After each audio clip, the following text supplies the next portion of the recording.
Hello everyone and welcome to my first ever acrylic pour.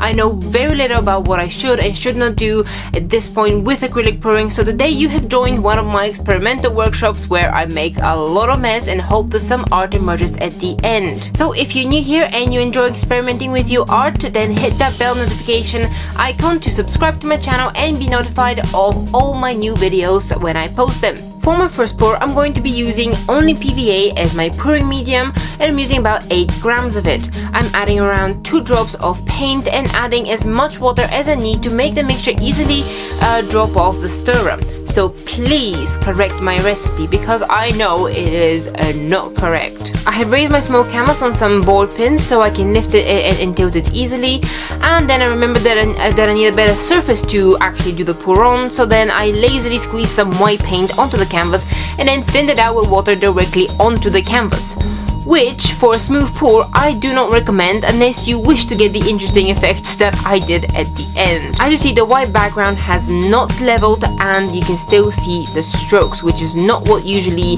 that you would be going for with acrylic pouring as far as I am aware. So I went for a flip cup pour, which I definitely think that you need a better pouring medium than PVA if you're going to be using that one. I think the PVA has allowed for the colors to muddy up a bit too much for my liking, and the black has separate a little bit, which I think is probably because I did not add any PVA to it. But there you go, let's see what happens.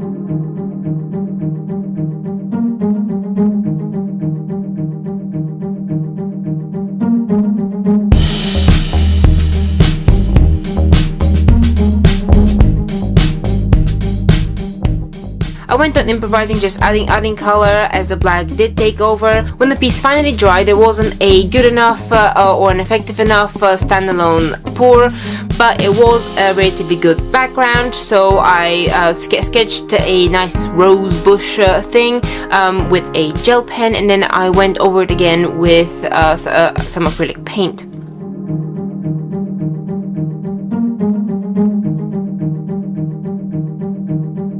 Looking at the background, you can definitely still see the direction of my strokes from the white background that I did earlier.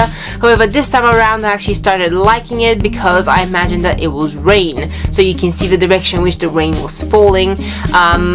But if you want a smooth pour, then obviously do it properly, mix your paint properly. But I must say that I quite like the idea of having a rough background which your pour would spread, and then you can still see the texture you do at the end. So I might be able to use this intentionally next time. We'll see.